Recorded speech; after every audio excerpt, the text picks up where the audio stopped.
Jennifer, thank you for joining us today on the Cancer Project podcast. I'm really excited to have you here and just learn a little bit about you and your story, and then talk about the proton therapy industry and some of the exciting things that we see happening. So first of all, I'd love to get to know a little bit about how you ended up in proton therapy. Well, first, thanks for having me. It's very exciting. Congratulations on doing this podcast, and I appreciate your initiative to make sure we get the word out on the value of proton therapy. My story is I actually started as an oncology social worker many years ago, working in a cancer center, and specifically with radiation oncology patients, and then moved into leadership roles and had the opportunity to work at the first physician-owned freestanding center in Jacksonville, Florida. With that, I became very involved in bringing that proton therapy project to light with the team at Ackerman Cancer Center. I was very honored to be part of that team. And then we didn't have a lot of support, right? There weren't as many proton centers, and there was only one other single room center. So most of these were, large room centers like Oklahoma Proton and such. So it was a little bit different. It was multimodality, a lot of different things to think through as you implement that into the center. And so I joined the board of NAPT, hoping to strengthen the support that NAPT would provide to some of these smaller centers as well, and then moved into this role about 6 years ago. So oncology social work, talk a little bit about what that means on a day-to-day basis. Going back to my roots, oncology social work is very close to my heart because it's really focused on supporting the patient through their experience, right? So from diagnosis through survival. And with that, I had the opportunity to work with patients that really understand what their experience was, some of the barriers they face. And that included very much in the world of photon and proton therapy, right? So with radiation therapy, it's very unique, right? Because these patients come every day for anywhere from 4 to 7 to 8 weeks of treatment. So you get to know these patients at a little bit of a deeper level. You know this because you get very involved in these patients and offering groups to them at the night or in the evening where you can really hear from them some things that go beyond that daily treatment. And there are a lot of barriers that these patients face. And so I became very committed in this role as a leadership role at NAPT to always keep in mind of that patient is at the heart of what we do, and understanding those access barriers. And it's not just always easy for people to just travel to get proton therapy or any advanced treatment. And so recognizing what that means emotionally, physically, financially, to leave your home, and why it's so important now and why we advocate together to make sure that we do have the opportunity for patients to have this in their own region. So really the vision of NAPT, so we have a mission like everyone, but the vision is to ensure that every patient has informed access to proton therapy, empowered by advocacy, education, and research. So just going back to the oncology social work component of your life. Very interested in that component. We're digging deep. We're digging deep here. So did you have a personal experience with cancer or a family experience with cancer? Like what led you to the field of oncology, or was it just there was a job and you were a social worker? No, wow, you're really going back into the, I feel like I'm in the Freudian seat maybe, like we're in the therapy seat. So no, I was a business major. Actually went to college. I was very much going to be an entrepreneur or a business, which probably helps me a little bit in the field that I'm in now, or the leadership that I'm in now. And I started taking classes. I have to take required sociology classes, and I really, really was touched by some of the curriculum and the mission around social work to really empower people. So it was really not enabling people, but empowering them through whatever they're going through. And healthcare was always an interest of mine. And so started to really look into what that would mean. And so transferred. My dad was not very happy that I transferred into social work. Most parents have a different idea of what they want your degree to be. But I was able to make this career into something where I can still advocate for patients on that level and do that in a macro way in DC and advocate for patients to have equal access to treatments like this. And so cancer is very devastating for many patients. It's really a lifelong diagnosis. I think so often we think of patients like once they're survived, Right. They're cured, they're survival, everything's fine. But it really is a long-term process when you have cancer. And so what I really am drawn to in the proton therapy community is I really believe, like you, asking these questions, there's a commitment from all of our proton centers to support patients in variety levels, whether it be emotionally, like I said, emotionally, clinically, and economically, so that they can get this treatment. And there's a true commitment from all of our members to make sure that we make that happen. Yeah, and I think that really started with some of the early centers like the Loma Linda, MGH, MD Anderson, UFPTI, where they really established what it meant to exist as a proton center and what it meant to treat patients. You had this different, unique technology. And I thought those centers did a really good job of also creating a different, unique experience for patients. Everything was very, it just felt kind of just above and beyond a normal healthcare experience. And I know in Oklahoma, we've tried to maintain that. And actually, our first social worker, she was our patient services lead. Her husband got treated at UFPTI, and she went down to UFPTI and learned about their patient services program. And then we took that and established it and grew it in Oklahoma when we opened in 2009. And part of what we tell our staff is we want every patient that leaves this facility to say, this was the best healthcare experience that they'd ever had, which is really hard to do when you think about like what you're talking about, how difficult it is to go through cancer, to say this was a great healthcare experience, but yet there's all of this trauma, stress, angst that goes along with it, physical, mental. That's hard to do. But I think, again, I give credit to some of those early centers for kind of establishing this playbook for what just being different in the way that we care for patients. And you guys did that at Ackerman for sure. Yes. So we had a very strong program of licensed clinical social workers that provided anything from individual counseling to the patient navigation to connecting to resources. So it's really what I love about the field of social work. And the reason I chose that was really this multifaceted approach to helping people, right? Not just in one sense of that, but making sure you're really looking at that whole picture. And I think our proton centers, and really these are most of the centers now, as you know, are multimodality centers, but many of these patients that are seeking proton therapy are self-refer.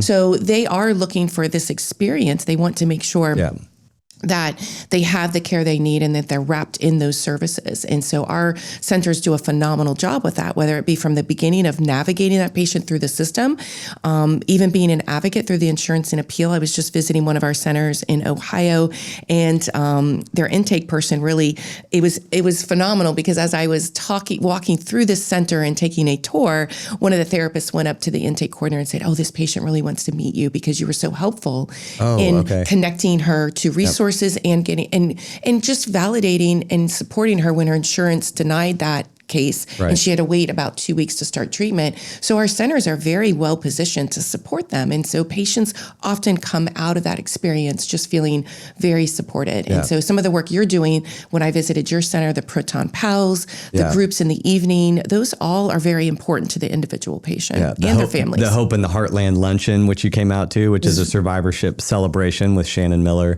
Yeah, they feel very celebrated. They feel very cared for. And I think that's very important. So were you at Ackerman before the Proton Center opened? I was. Okay, so take us back to those conversations. What was it like thinking about or discussing doing protons, especially as a small private practice? Sure. So I've known Scott Ackerman for about 30 years. We met at the hospital. We did some work together, and he's always been a champion for patients, always wanted to bring the best care to them, and just a champion for the community. We worked at a Catholic hospital, St. Vincent's.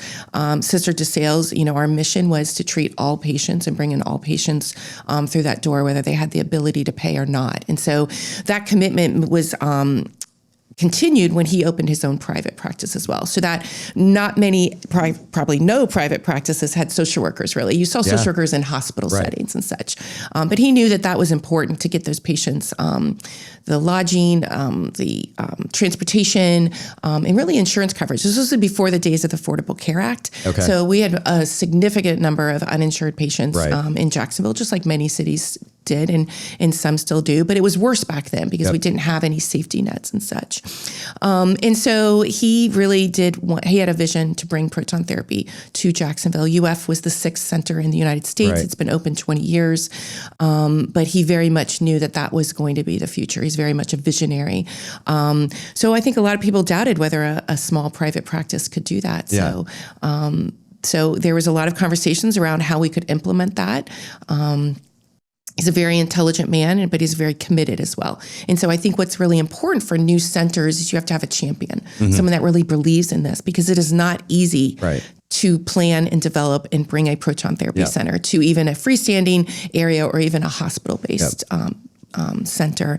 So it does take a lot of grit. It takes a lot of dedication, perseverance, and you have to have a staff that believes in it as well. And we did as a team. We knew that this was the future. And so once proton therapy being a single room center, being much more affordable, as you're probably, I think, talking to others today, we know that those single room centers are really the future, right? That's how we get this technology to other areas of the United States. So that would have been, UFPTI opens in 2006. Correct. When were you guys having those conversations? When did those conversations? 2007. Oh, really? So it was like right after it was opened. Always in his mind because it was really when Mevion announced that they had a single room solution. Dr. Ackerman knew some of the physicians at WashU. And so there was definitely a commitment to how can we bring more single room centers. I mean, it really is the perfect opportunity. UF being the legacy center, bringing that to the academic center in Jacksonville. The city was very supportive of having proton therapy as well. I think that's important for cities that are interested, is to really support their health systems in that. But we also know, and you know this very well, we need to make sure that this treatment is accessible from outpatient centers as well, right? Not all, people have often said, how does a city justify 2 centers? Right. Very clearly and very easily it does, because not every patient has the ability to access each healthcare system in their community, right? There's different insurances, there's different barriers, and so it really does benefit a community to have a variety of providers that can offer this solution. What was interesting, I think, about that story at that time is that we were actually going through something very similar in Oklahoma. Because you had Procure announce the construction and start the construction of their Proton Center, which was an IBA facility, so similar to UFPTI and their IBA facility. And then the University of Oklahoma, pretty quickly after that project got announced, said, well, we're going to do protons. And they decided, and at the time, I guess Mevion was called Still River. It was, so, right. So OU picked a single room Still River system about the same time that Scott picked or selected it to do a Still River single room system. And so we were kind of like, those two markets was interesting. We were running parallel to a certain extent, although the roles were a little bit reversed because we were the freestanding facility with the IBA system and OU's the academic facility trying to get a Still River system. And so when did, and not everybody probably, as people new to the proton industry maybe don't know this whole history, but Still River announced that they were going to make this single room system, but it took a few years. Of course. Before they received their FDA approval, and then they went through a name change. And this is now Mevion, and we're going to get to talk to Tina, the CEO of Mevion, on this podcast later today. But when did you guys open? So you start in 2007 having those conversations. When did you go live with proton therapy at Ackerman? Not too long after UF was established, but still one of the first, I think it's second Mevion Center and one of the first single rooms in the United States. And unique in the sense that it is a community based center, right? So it's not associated with a hospital center. It's not an academic center. It's truly there to serve the patients in the community. So talk a little bit about that, because I think Scott and you and the team there, you guys really pioneered a model that I think a lot of people didn't think would be successful. The equipment's expensive. There's challenges with reimbursement. How can you have a community practice with a single room make something like that profitable? And when we talk about profit, I always think it's important. We talk about this with our staff. we're a not-for-profit facility in Oklahoma, but without a margin, there's no mission, meaning you do have to actually cover your operating expenses. So profit can kind of have a bad connotation sometimes within healthcare, but you have to make enough money to justify the service that you're providing. So from a profitability standpoint, were there questions early on? Like, is this going to work? Absolutely. Or Scott was just, So Scott Ackerman is truly, he definitely is a visionary. You don't, when you meet him, you know that when he believes in something, the negative chatter or the questions don't matter, because if he truly believes in this technology and he knows it's right for the patients, and that was very important. I don't think anyone goes into this thinking this is going to be something that is extremely profitable. Yeah. It's how can we serve our community in a multimodality center, and so you have to really diversify your offerings in any physician office, right? You can't put all your eggs in one basket, and so it is a good model to have that multimodality. So yes, there were a lot of questions and a lot of doubts. And I think, so a lot of doubts. I truly believe that if you know that reducing toxicity to healthy tissues is the right thing for a patient, then everybody would want to make sure they bring this technology. And the cost is prohibitive, but it is much better than it used to be. Yep. And we are working, this organization, number one, advocacy, right? So we are working to make sure that there is sustainable reimbursement, so that outpatient facilities and hospitals can bring this technology, so that it's not just an imbalance in any community. So it's very important that we work on that end. And then, of course, the insurance and denial end, which you and I talk about often. Yep. I'm sure you'll have someone on your podcast very soon to address those. And we address had Ben Frank on. Perfect. Actually, yes, he's a great spokesman in that. Understands that very well. And you remember, we didn't have Apollo and a lot of these, Matt Palmer with Legion and a lot of these options even 6 or 7 years ago, right? So this community has come together to say, what are those barriers, and let's reduce that. Yeah. So the barriers are the cost to invest, right? So this community has worked hard to make that more affordable. What are the barriers around insurance denials? And even not even getting some authorizations or back-end denials. And so our community works very hard together. And so we have many organizations that have popped up that say, let's really focus just on those prior auths, such as Apollo and Legion. And I think that's very important, because we all come together. We're not competitive. We come together and work together and share best practices. So as you know, you're on this call once a month. We get on the call with all of our members, and we say, what are some of the barriers?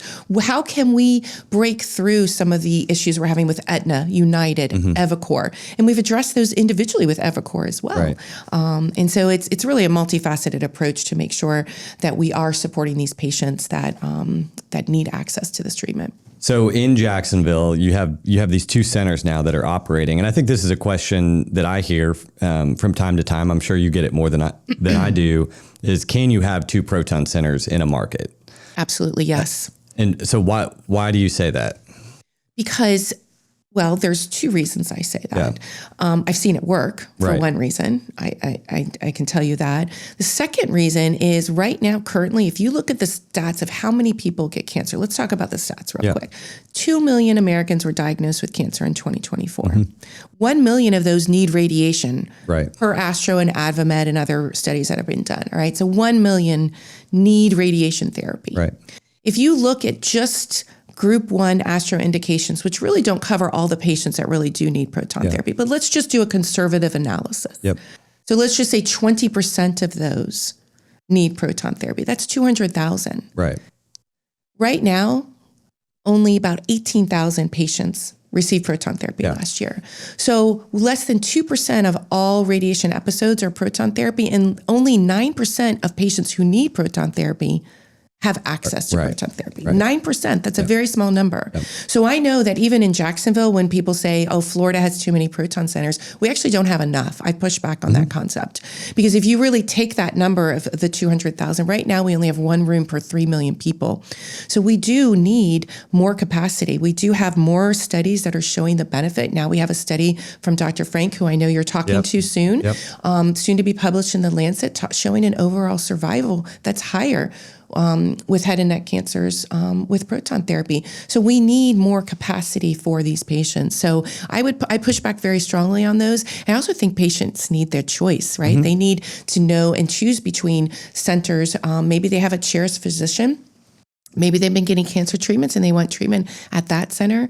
So there is room. And I think planning these one-room centers in these regions is a great way to do that. And our academic centers and our hospitals are doing a really good job pushing out this research. We have a prolific research community. I mean, if you look at the research, we have over 1,000 studies just on proton therapy specifically in this community, and many more to come. And so our academics are doing a great job showing the evidence supporting where this technology best fits for certain patients. And our community centers are going to do a really good job delivering that care. So you made a comment that I want to touch on, because I think this is important when you think about who needs protons, where do you need to put proton centers, what's the potential utilization of a proton center. So in Oklahoma City, we have 2 centers. So the University of Oklahoma has a single room. We have 4 rooms at the Oklahoma Proton Center. There's about 6,000, probably closer to 7,000 now, patients that'll get diagnosed with cancer in Oklahoma City Metro this year. So using that same math, about 3,500 radiation patients. And this is the question that I want to get to. You mentioned a 20% of those. That's very conservative. That's very conservative, right? So we would say, and I think a lot of radiation oncologists who work within the field of proton therapy, and also a lot of patients would say, why would I even ever want to get extra radiation to healthy tissue? Dr. Herman Soot, a pioneer in proton therapy, worked at the Harvard Cyclotron Lab. He had a famous statement, and his statement was, complications don't occur in cells that are not exposed to radiation. And I butchered the exact quote, but the gist is, why would you ever want to deliver excess radiation? Yeah. You deliver excess radiation to healthy tissues, that's where you're going to cause potential problems. So I think that percentage might be 50% or 60% or 80%. And so talk a little bit about when you say group 1, group 2, what patients should be getting protons, how are we kind of thinking about that, and why do we think about it? So the reason I mentioned group 1 and group 2, because many insurance companies follow NCCN or ASTRO model policy for proton therapy. And so you will hear that, but if you really look, I think you're exactly right. There's many more patients that would benefit. And there's many patients in what we would consider group 2 that are under clinical trials or registry that are treated with proton. And we're starting to see that evidence, evidence development is very important. And so group 2 is really about evidence development. So many of those patients still are treated because we know that the dosimetric volume or those plans show a true benefit with proton therapy. And so back to Dr. Soot's quote that around this healthy tissue is we're really looking at those patients that this benefits the most for, around those critical structures. But don't forget, there's many patients, as we see more cancer survivors than ever before. Our cancer mortality rate is lowest than it's ever been, and our cancer survivorship is higher than it's ever been. It continues to grow.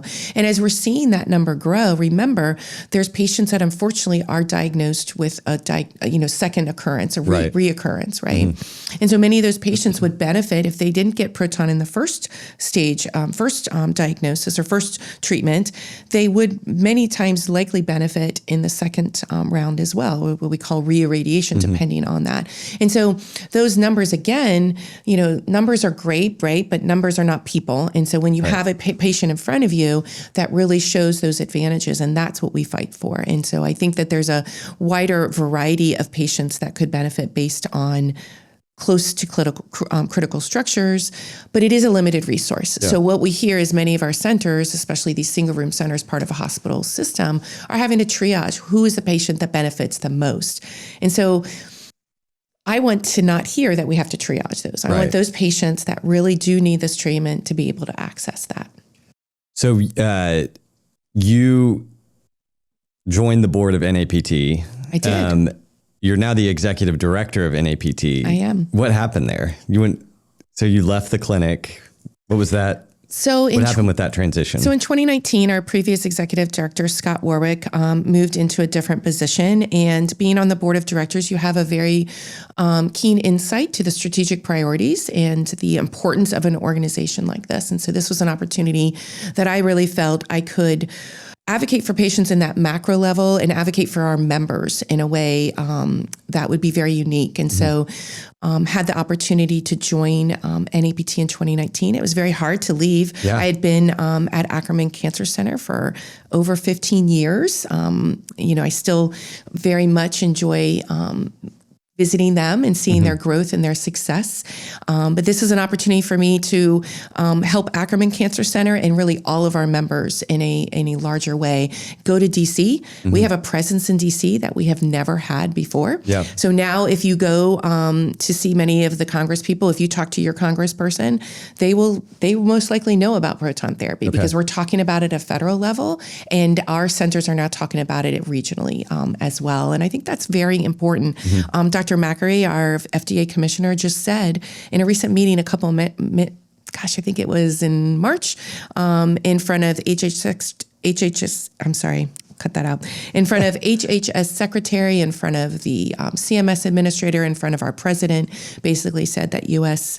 Leads the world in proton therapy. Really? Yeah. Oh, wow. And so, I saw that. these are conversations that DC is quite aware of this unique value of proton therapy. So we've changed this narrative just in the last 5 or 6 years from being looked at as a wasteful technology, being high cost, low value, to being the best in the world in proton therapy. Yeah. And that's a real key shift, and that's a real key transition. And that is really due to the work all of our members do with NAPT, but also our researchers and clinicians that are putting out this research as well. So I'm very excited about what the next 5 years can bring us in that awareness. Yeah, it's been amazing to see the growth. I remember going to NAPT in 2010, and I think there were maybe 50 of us in the room. There were not. I was there with you. I think. There were not very. We were many in DC.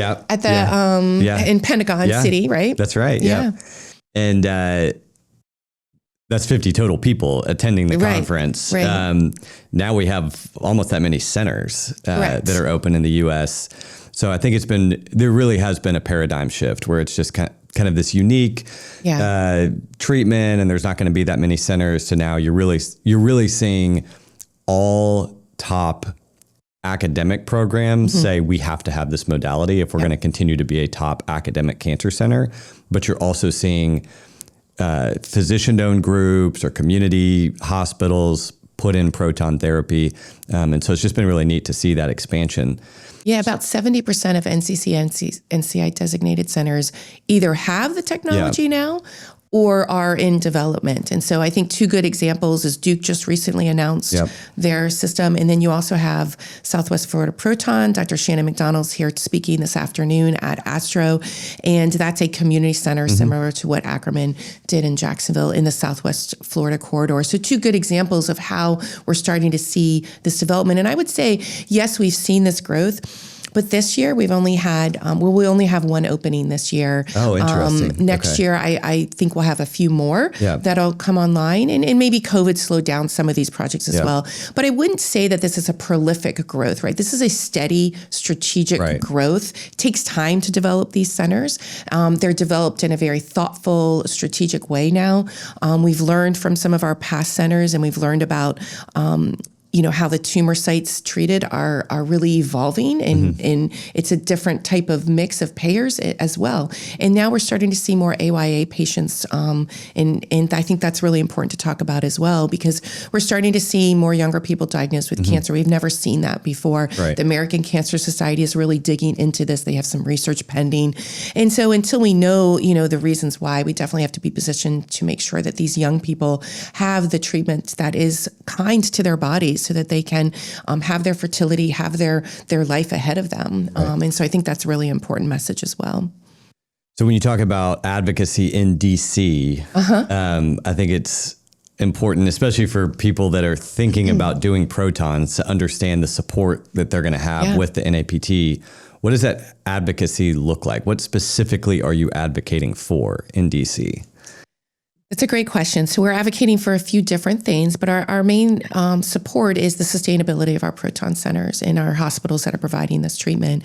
And we do that to make sure there's adequate reimbursement. And the only way to ensure adequate reimbursement is make sure you're showing your value. And so we definitely make sure that we're highlighting the value that proton therapy has for patients individually, but also for the health system. So we have funded 2 research studies, the Health Economics Research Initiatives. Dr. Frank, you should ask him about that when you talk to him a bit more. He's a recipient of one of our grants and really looking at how we can actually saving toxicity saves adverse or prevents. Sorry about that. Okay, we can prevent these adverse side effects that can cause debilitating.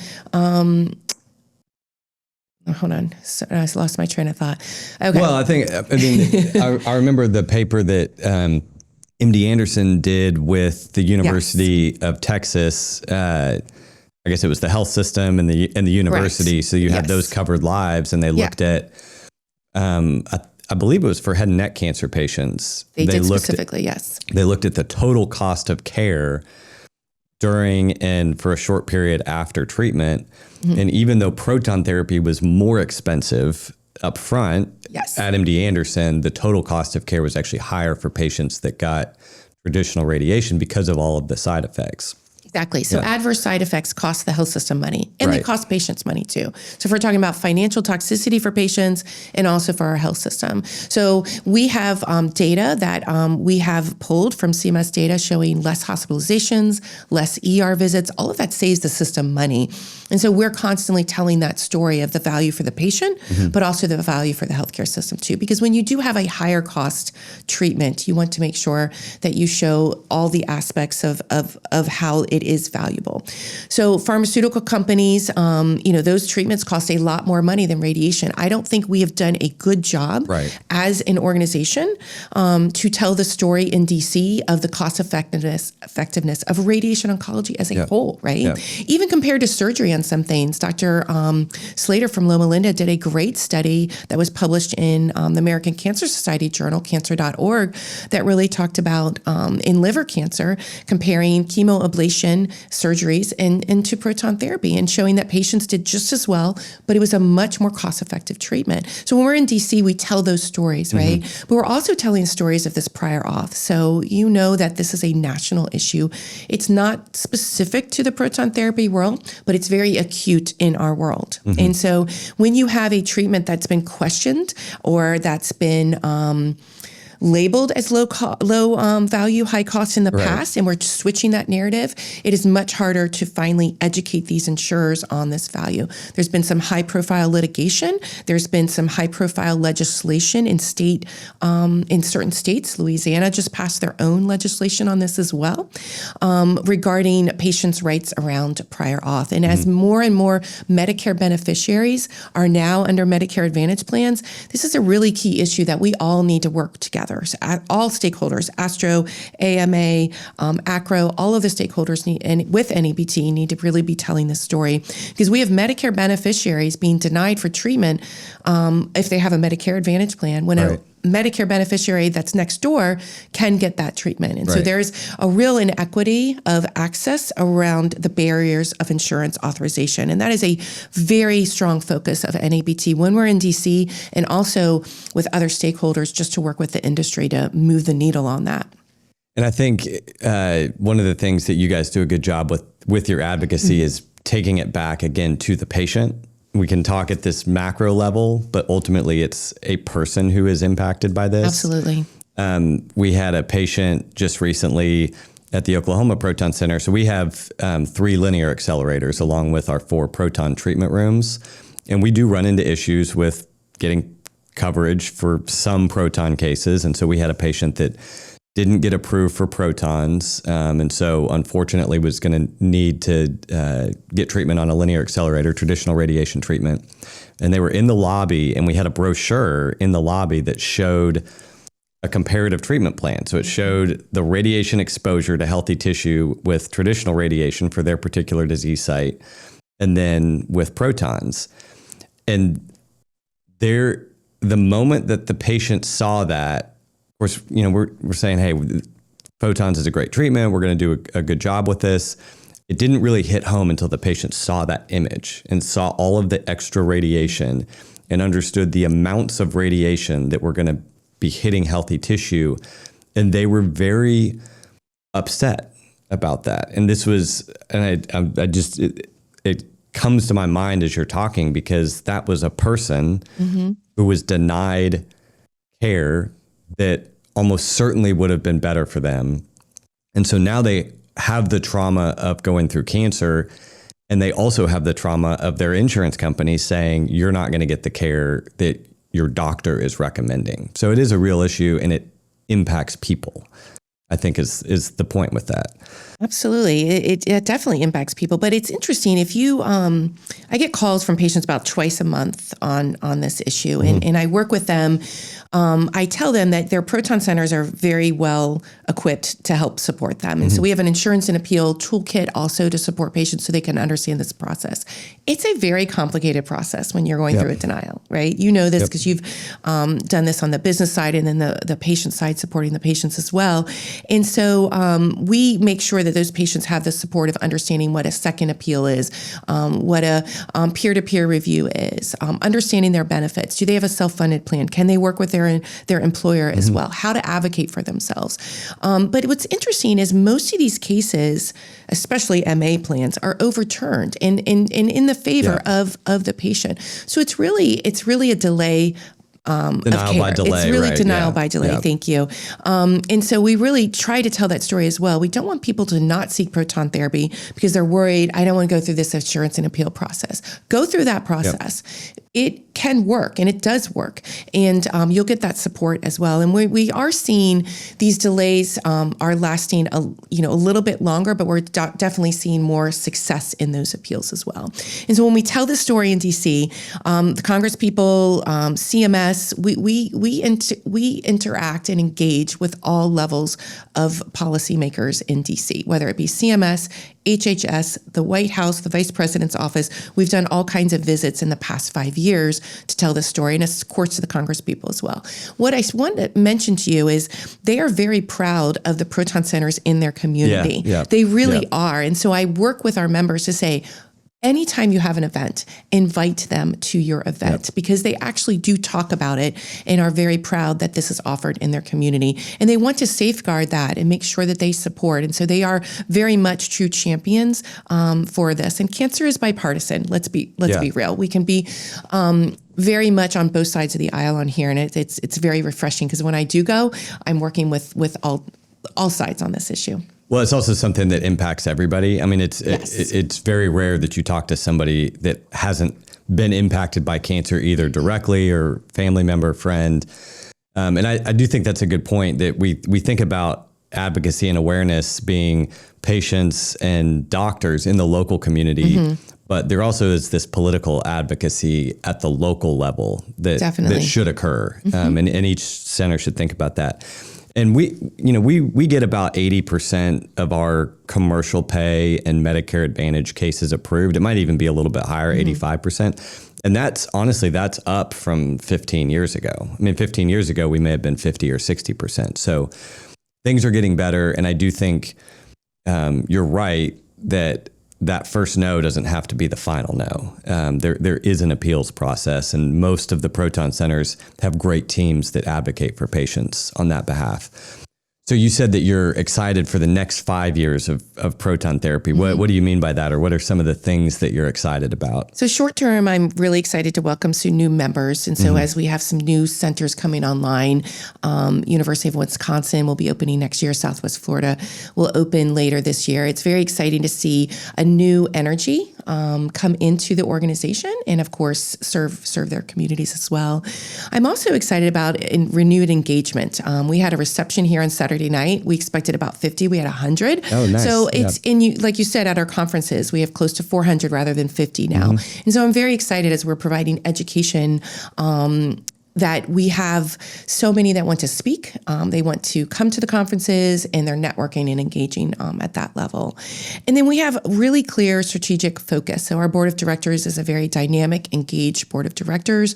You know, Tom's on our board of directors as well, so you probably get updates. But we have pillars of priorities is what we call them. And so those priorities is how we guide. It's our roadmap for the next few years.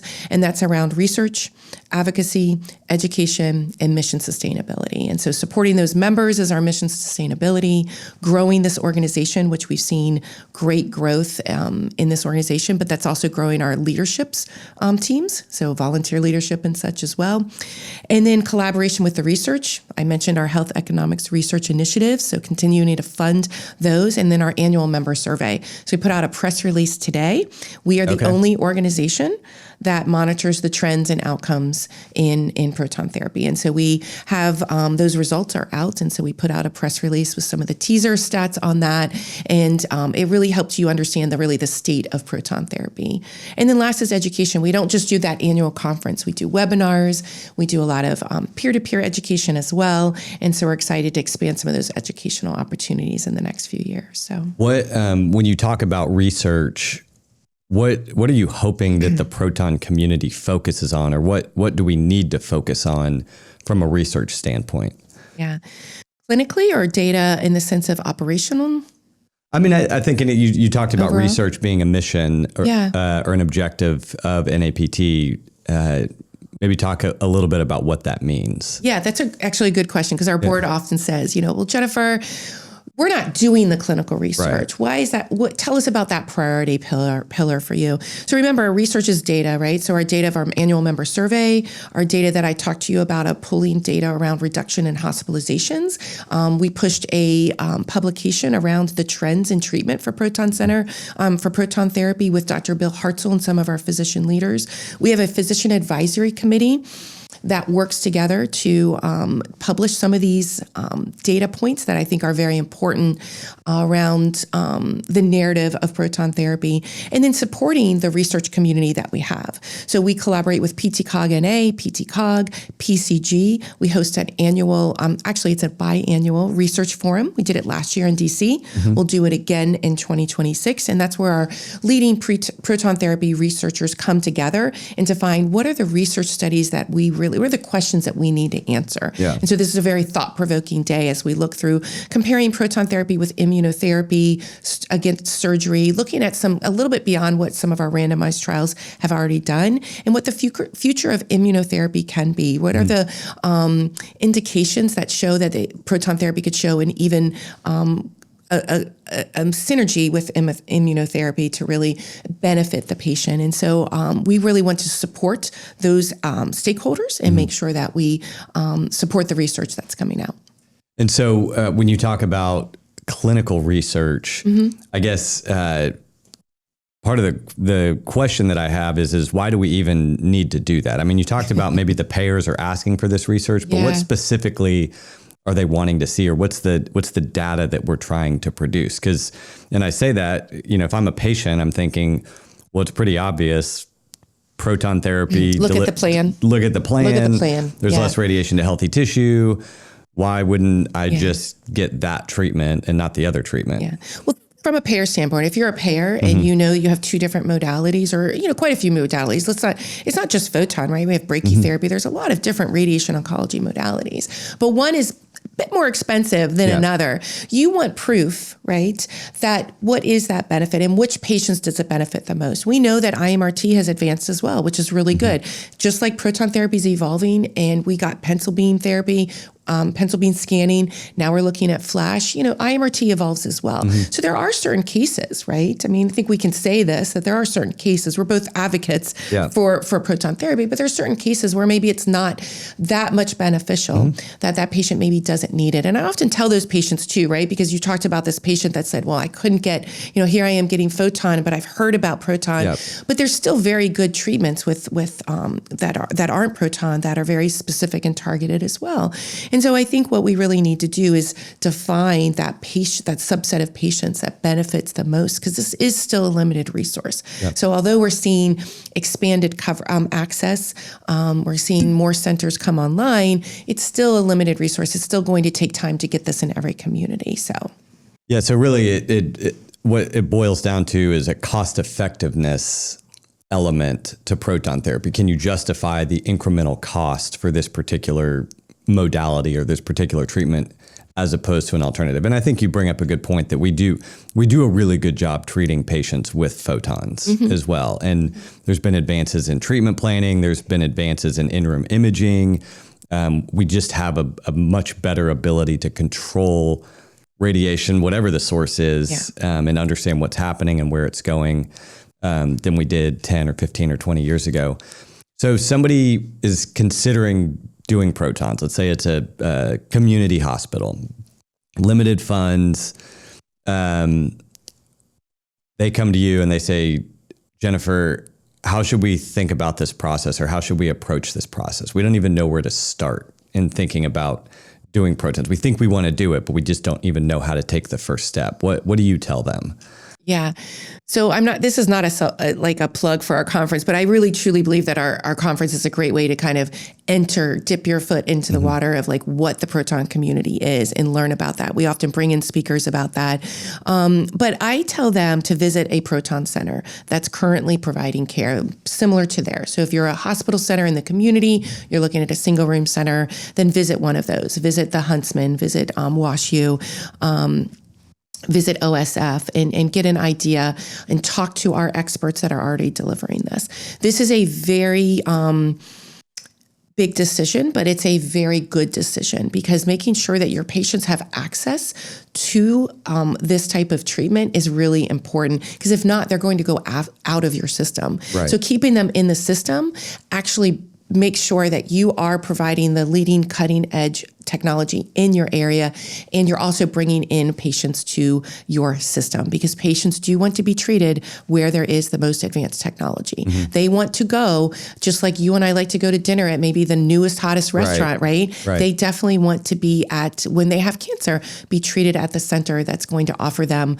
a variety of different types of treatments. And so I think it's very important to get the education, to do the pro formas, and to do your due diligence. And our community supports new development and is very, very giving of their time in helping others do that. So let's say that same hospital system that's interested, they say, well, we've heard that a lot of proton centers have failed. Yeah, very few have failed. Shouldn't we be concerned about that? Yeah. I love this question, because I'm like, when you say a lot, define that to me, because very few have failed. And yes, we have learned from some of those centers, and that's the reason to do it now, is because now the roadmap is there, right? So we know what not to do and what to do. So now is the time. We have that education. We've learned some of those lessons. And reimbursement is, let's be very clear. We should be paid a higher amount. That's the reason we fought the RO model when CMS came out with that in 2019. We should not be paid the same as other modalities. This is a very unique modality. I'm unapologetic about that, and we should not be concerned about that at all. That's the reason we advocate for that. And so if we do that, then there is a roadmap to make sure that centers can implement this and be able to afford this and have their patients have access to all their modalities that are necessary. Well, and I think you bring up a good point earlier about the cost of proton therapy versus, for example, some expensive immunotherapy drugs. Or we were talking before we came on about the emerging field of theranostics. A single course or a single injection of this radioactive drug agent that's used in the treatment of metastatic prostate cancer costs $50,000. That's one injection. And a patient typically gets 6 injections. So you're talking about $300,000 for this particular new drug, which that amount, $300,000, is anywhere from double to 4 or 5x what a course of proton therapy talks about or costs a payer. And so, yes, proton therapy might be more expensive than traditional radiation treatment, but in the grand scheme of what the cost to care for cancer, it's actually relatively small. And again, I think it's radiation oncology as a whole is a very cost-effective treatment. If when you look at comparing ourselves to pharmaceuticals, and like I said, we should want to make sure that patients have less exposure to radiation. And so I think when you really think through, I think when you talk to people outside of our realm, right? When you talk to your family or friends about what we do, well, why wouldn't we pay more for this type of treatment? Yeah. So, I mean, we have in the last few years, David, you and I have been doing this for a long time. We've had to really defend the cost of this treatment, right? It's been criticized, and skeptics have come, but it's not valid, some of their arguments. And when you really look, and so that's the reason you asked me, going back to that question, why it's important to have that research, is so that we can back up our argument that this is really, truly a beneficial treatment for many, many patients with cancer. Well, and you mentioned this overall survival element. Mm-hmm. I mean, think about that. Right. You're literally talking about a specific disease site where protons versus photons could actually lead to a patient living longer. And what's the value of that? What is the price that you put on extending life for patients? And because we talk about side effects, but then that's a reality as well. But extending life, but getting back to work, avoiding tube feedings, avoiding dependence on certain medications and such. You know, many patients, and I worked directly with many head and neck patients. If you want me to go back to my days in oncology social work, we worked with these patients, and I worked so closely with them. I'll tell you why I worked so closely with them, because they struggled through treatment. Mm-hmm. They needed more help than most of these other patients because they came every day. They couldn't swallow. They lost a significant amount of weight. And I saw the differences once some of these patients were treated with proton therapy, a huge difference. Now that's anecdotal, right? So that I'm not a researcher, right? But I know that those patients got back to work quicker, and I knew that those patients were doing better. And so when you see that firsthand in someone's personal life, these are patients in their 50s and 60s. They have children that they're supporting. They have children in college. They want to get back to work, and they want to have a life, right? Mm-hmm. When you lose the ability and you have side effects that cause you to not be able to swallow, to not be able to go out in public because you don't feel good, you lost so much weight, you want to get back to doing holiday gatherings with your family and friends. That's the real advantage of reducing the side effects of treatment. Yeah. And there's a benefit to that person. There's a benefit to their family. There's a benefit to their employer. If you're talking about a self-funded insurance plan, that person getting back to work or missing fewer days of work. And Dr. Frank will tell you more of the stats. I don't want to steal it, steal his show.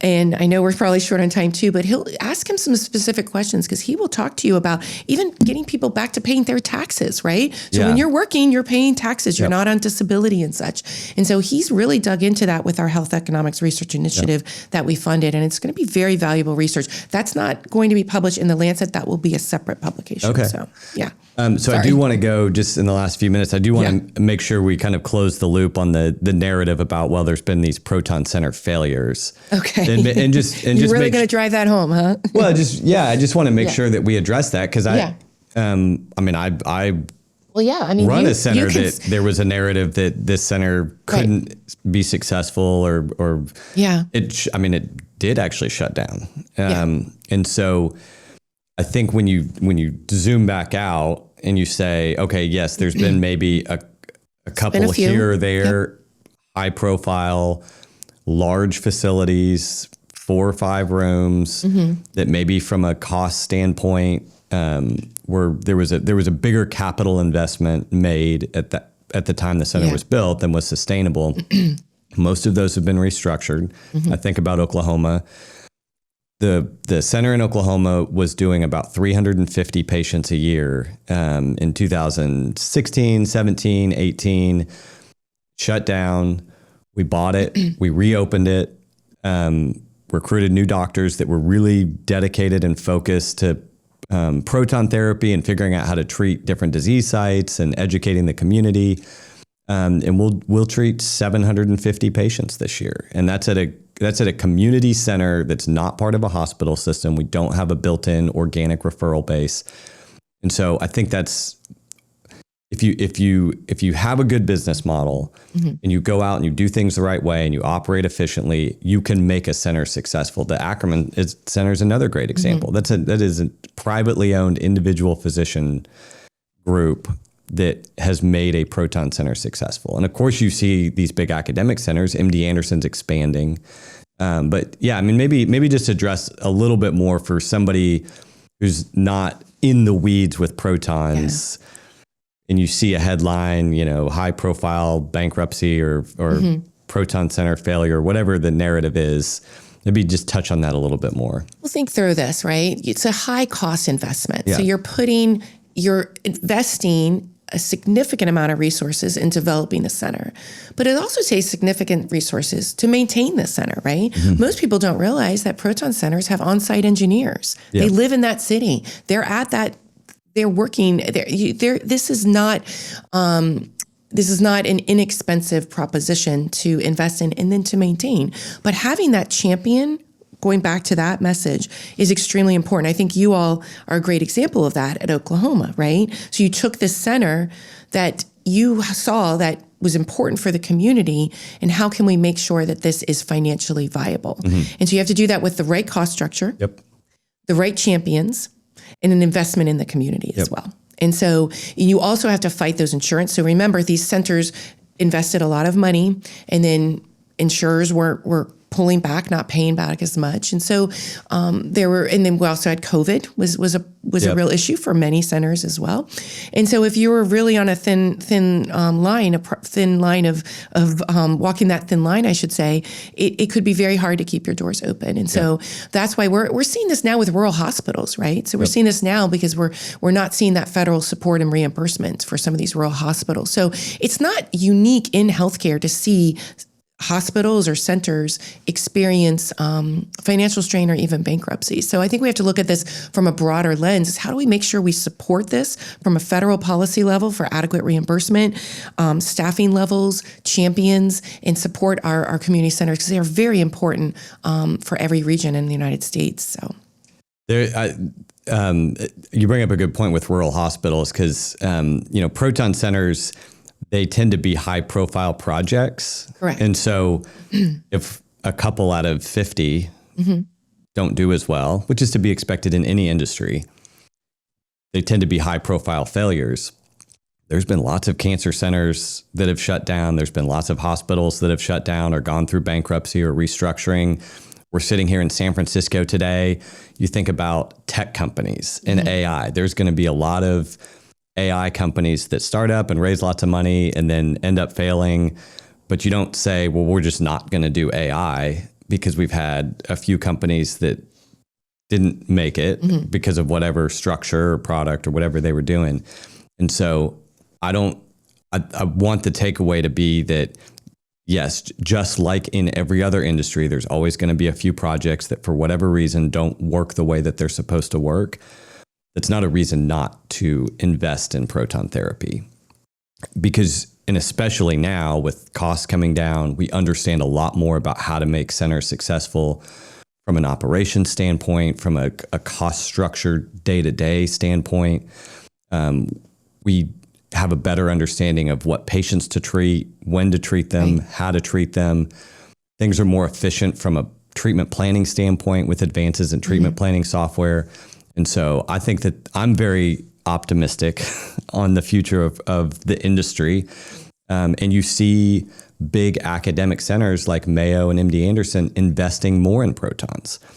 Anybody who asks me, what should I be thinking about in terms of the future of a particular modality or the future of medicine, I say, look at what the top cancer centers are doing. What are they investing in? How are they treating patients? They're typically going to be at the forefront. MD Anderson just opened a second center. Mayo is building a third facility in Jacksonville with carbon ion. They're bringing the first particle, and expanding up in Rochester. And so I think the clinical evidence is there. Again, we better understand how to run centers and make them successful. And so, I'm very optimistic, which I know you are too. I think we share that passion. Yeah. So last question, what have you enjoyed most about San Francisco being here? Just reconnecting with all of our friends in the Proton community and being here with our team. And I think our reception on Saturday night, just seeing the excitement, like you said, the optimism around proton therapy. It's always great to be around the leaders in the United States and around the world that are doing this good work. I told the people that I was with here at the conference, I said, I don't recognize a lot of people at the reception, which is a really neat thing. Yeah. It means that there's a lot of new people joining the industry. So what's your best thing about being in San Francisco? Same. I mean, just meeting with people and hearing stories and learning what other centers are doing to deal with things like, for example, staffing issues. And that's healthcare in general. There's staffing issues. You said something earlier that struck me, and I think it's so true. Our community really does support each other. And I think that's rare to a certain extent. And it didn't always be that way. Yeah. When I went to the conference 10 years ago, it was definitely more of a competitive. It was, what are you guys doing here? Yeah. I remember Stuart Klein, and, Stuart was always, a little bit, because it was competition in Jacksonville and stuff. So, and now Stuart and I have dinner together, once a month, it's just the community is very much supporting each other because we want each other to succeed because we know how valuable it is for those patients. Yeah. So. Well, thank you so much for joining us today, Jennifer. I really appreciate your time. Oh, thank you so much for having me. It's just a delight to be able to talk to you in this casual forum. So I'll see you soon in Nashville. Yep. Sounds All good. right, sounds good.